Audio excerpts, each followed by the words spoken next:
In that vision, as I stood there looking out over the Isle of Anglesey from the Eagle Tower, it's the tallest tower of the Carnarvon Castle, all of a sudden, looking out across toward over the Irish Sea, the tip of the Irish Sea into the North Sea, I was caught up into the heavens and looking down on the earth like a globe.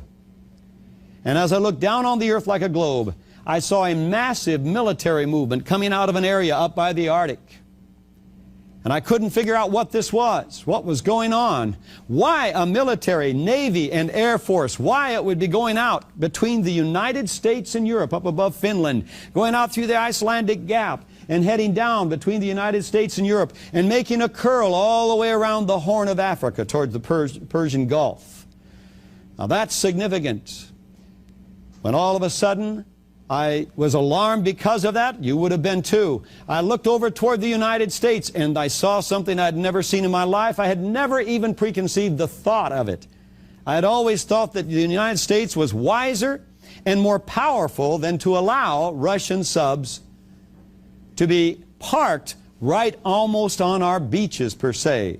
What I mean by that is you could see the submarines down under the water, but there were areas that the sand still had drifted on down from the beaches into the depths. And the submarines were sitting there aimed at America. I saw them sprinkled all the way across the East Coast. When I saw that, my family at that time lived in Portland, Oregon.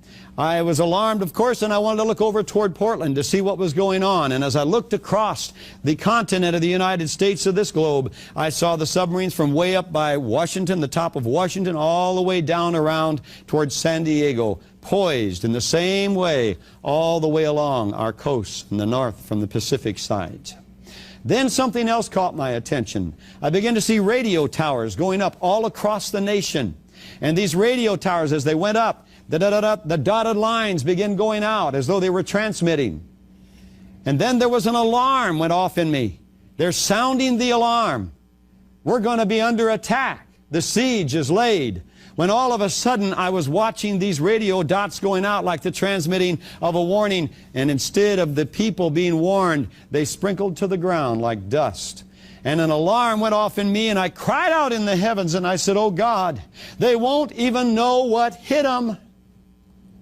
And at that time, all of a sudden, I looked down on the eastern seaboard at the submarine was drawn to that one right off from New York City. And I saw the missile come right out of that submarine and go right up and come right over the city of New York, and the entire city disappeared.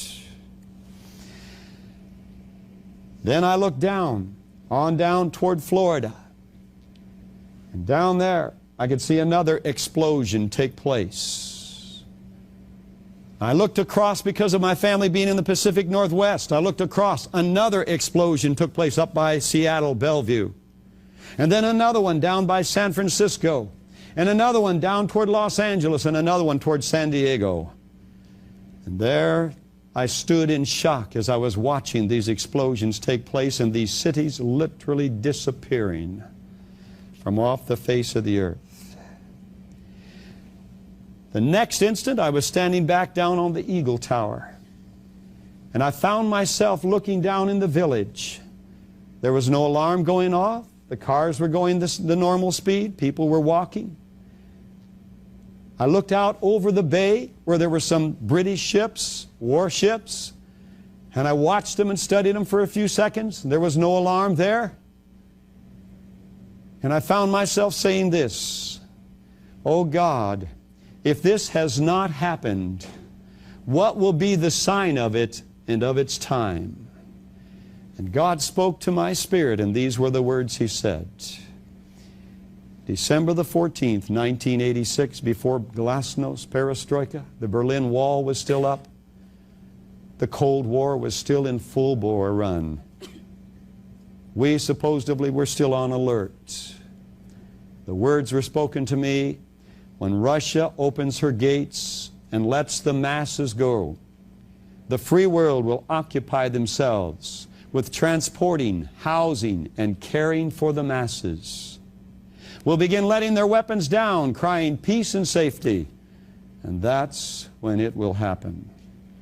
Now the question I submit to you is this: where are we on that scenario?